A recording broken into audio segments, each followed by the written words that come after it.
Oi, amigos, tudo bem? Estamos aí nesse período agora da Quaresma, né? Os 40 dias que antecedem a Páscoa de Nosso Senhor Jesus Cristo, a ressurreição de Nosso Senhor Jesus Cristo. E nós estamos passando um período difícil, né? Estamos aí nessa pandemia que está talvez da forma mais agressiva nos últimos dias. E a gente lembra que ano passado a gente passou um momento muito difícil também, quando começou a pandemia, quando começou o vírus começou a se espalhar, as pessoas ficaram muito angustiadas, tal. Houve lockdown que ficou por um período em Santa Catarina e por causa desse lockdown e por causa da atitude das pessoas naquele período também, a pandemia ela deu uma estagnada por um tempo. Depois ela começou a tomar fôlego e agora ela ganhou muita força.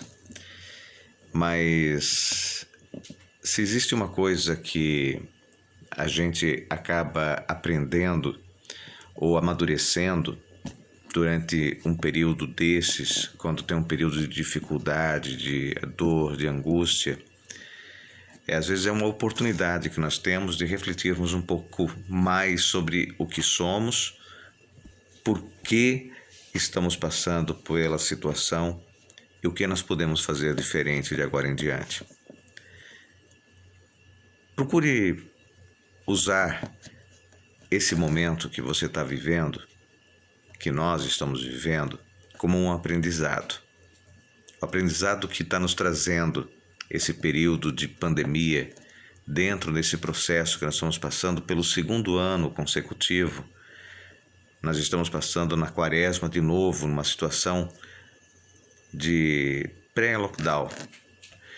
E obviamente que tudo passa pela cabeça das pessoas. A insegurança, o medo, a necessidade de refletir sobre as suas próprias atitudes e um aprendizado que a gente tem que ter para que a gente faça melhor, que a gente seja melhor, que a gente tenha atitudes coerentes com aquilo que a gente acredita.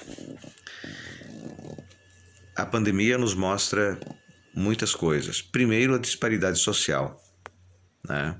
Todos passam dificuldades, mas as pessoas mais carentes, as que mais sofrem, porque são as pessoas que mais estão vulneráveis, tanto na questão social, como também na questão sanitária, questão de higienização, de cuidados básicos, né?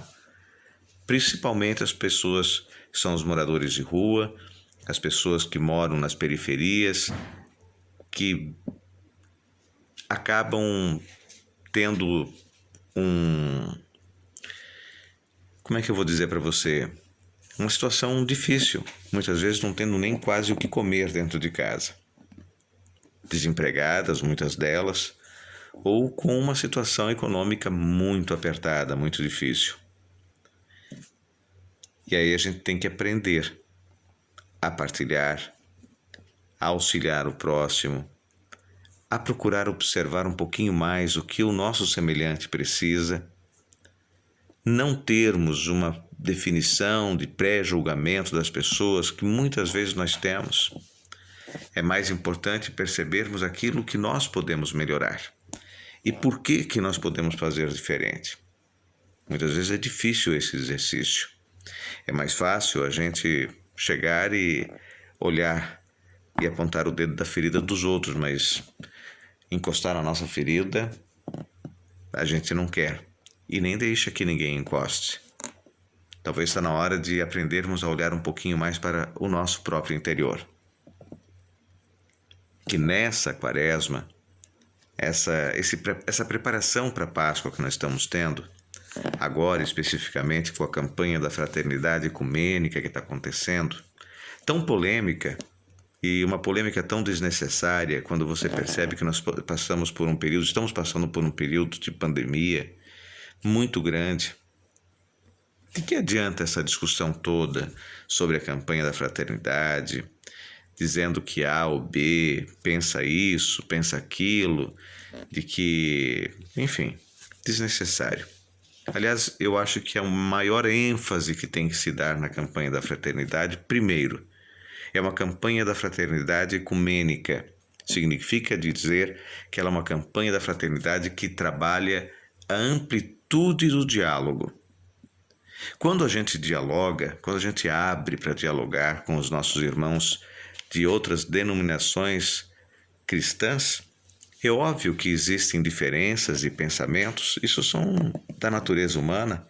Os dedos das mãos não são iguais, mas eles juntos fazem todo o processo da necessidade que nós temos do tato, de como pegar as coisas, de como se movimentar, indicar.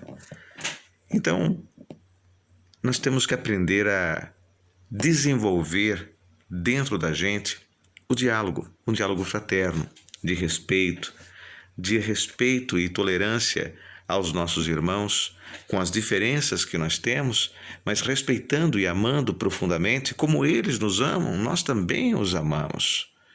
E procurando, sim, aprender muito, porque existe uma coisa que nos unifica sempre, que vai ser em todos os momentos, que é Jesus Cristo. E qual foi o ensinamento primordial, o cerne da mensagem de Jesus? Amar o próximo como a si mesmo. Amar a Deus sobre todas as coisas e o próximo como a si mesmo.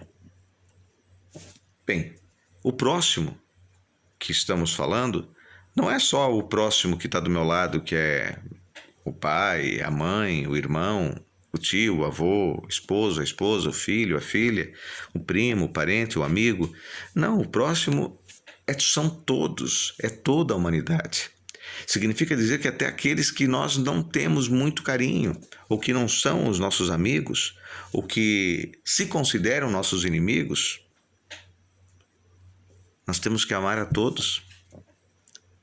O amor ao próximo, o amor ao nosso semelhante, nos dá o direito ao diálogo. Quando a gente aprender a amar de verdade, porque tem o texto da primeira carta de Coríntios, capítulo 13, que fala, é uma apologia ao amor. O amor tudo suporta, né? Então, se o amor tudo suporta, por que as pessoas que estão dentro da igreja não estão aceitando o diálogo interreligioso? E mais do que isso, a aproximação com as nossas igrejas irmãs cristãs, CONIC. Então, não dá. É como a água e o azeite. Não se misturam, né? Por isso que é importante pensarmos um pouquinho mais nesse período quaresmal, o diálogo, o amor fraterno, o amor ao próximo e principalmente a tolerância e o respeito para com o nosso semelhante, seja ele com a opção que ele tiver. Vamos respeitar os nossos semelhantes, mesmo aqueles que erram dentro do nosso conceito, os nossos princípios que nós não concordamos. Nós podemos detestar a atitude, mas amar a pessoa. Sempre. E para amar significa tolerar, respeitar, não concordar com tudo, mas respeitar e amar. Quando nós aprendermos esse exercício, e eu gostaria de ver dentro das igrejas de uma forma mais clara a expressão da campanha da fraternidade, que a gente vê tão pouco agora durante esse período da pandemia, infelizmente. A gente acompanha, mas não percebe essa amplitude. A gente se fala da campanha, se teve abertura da campanha da fraternidade, se expressou, mas ficou por isso mesmo, como se fosse, nós fizemos abertura. Mas não pode ser só assim, né? Em outros anos eu vi de uma forma diferente. Não sei se é aonde eu estou que eu não estou percebendo isso com mais clareza. Então acho que é muito importante expressarmos o diálogo com os nossos irmãos de outras denominações religiosas, termos o respeito por eles e, ao mesmo tempo, eles também tenham o respeito pela nossa congregação, por aquilo que nós professamos, pela nossa fé cristã. E nós temos muito orgulho dela. Eu tenho a minha fé, eu acredito muito no meu Deus, o único e verdadeiro Deus, que é trino e é santo, que é Pai, Filho e Espírito Santo. Apenas uma reflexão de alguém que está querendo partilhar um pouquinho mais das suas próprias fraquezas, das suas próprias necessidades, dos seus próprios objetivos durante essa campanha da Fraternidade de 2021, campanha Fraternidade Ecumênica, durante essa quaresma, que é um período de profunda reflexão, de fé, de amor e de esperança. Obrigado.